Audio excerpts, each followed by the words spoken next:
అదే కాకుండా చంద్రబాబు నాయుడికి జగన్మోహన్ రెడ్డి గారికి తేడా ఇంకొకటి కూడా, ముస్లిమ్స్కు ఎన్ని ఎమ్మెల్యే సీట్లు ఇచ్చినారు, ఎంతమంది ఆయన క్యాబినెట్లో ఉన్నారు, ఈరోజు మన ముఖ్యమంత్రి గారు జగన్మోహన్ రెడ్డి గారు ఏ విధంగా ముస్లిమ్స్కు ఎమ్మెల్యేలు ఏ విధంగా గెలిపించుకున్నారు, ఏ విధంగా ఎమ్మెల్సీలు ఇచ్చినారు, ఏ విధంగా వాళ్లకు క్యాబినెట్లో ఒక ఉప ముఖ్యమంత్రిగా ఇచ్చి ఎంతగా గౌరవించినారు అనేది అది కూడా మీరు గమనించాలి. అదే కాకుండా అదే చంద్రబాబు నాయుడు గుంటూరులో వాళ్ళు కనీసం ఒక క్యాబినెట్లో మంత్రి కూడా ఇవ్వలేదనే విధంగా వాళ్ళు ప్లే కార్డులు పట్టుకుంటే ముస్లిం యువకులను కేసులు పెట్టి వాళ్ళని లోపలేసి దేశద్రోహం కేసు కూడా పెట్టలేదా?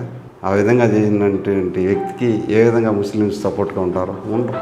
ఎప్పుడు కూడా జగన్మోహన్ రెడ్డి గారు కానీ వాళ్ళ తండ్రి గారు రాజశేఖర రెడ్డి గారు కానీ ముస్లిమ్స్కు ఏ విధంగా 4% రిజర్వేషన్ ఇవ్వటం కానీ ఆయన రాజశేఖర రెడ్డి గారు, తర్వాత జగన్మోహన్ రెడ్డి గారు ముస్లిమ్స్కి ఏ విధంగా వాళ్ళకి సముచిత స్థానం కల్పిస్తూ వాళ్ళ జనాభా లెక్కల ప్రకారం వాళ్ళకి ఎంతమంది ఎమ్మెల్యేలు ఇవ్వాలా, ఎంతమంది ఎమ్మెల్సీలు ఇవ్వాలా, ఏ విధమైన మంచి గౌరవమైన పదవులు ఇవ్వాలా. మన రాయచోట్ల ఆమెకు ఇచ్చినారు కదా, డిప్యూటీ మామూలుగా శాసన మండలి చైర్మన్గా ఇచ్చినారు కదా, ఒక లేడీ ముస్లిం ఆమెకు ఇచ్చినారు కదా.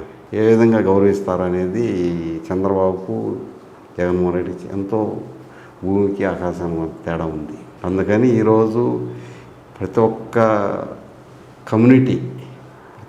కమ్యూనిటీలో కూడా ఒక నమ్మకం, జగన్మోహన్ రెడ్డి గారు కానీ వాళ్ళ ఫ్యామిలీ కానీ అంటే ఒక నమ్మకం.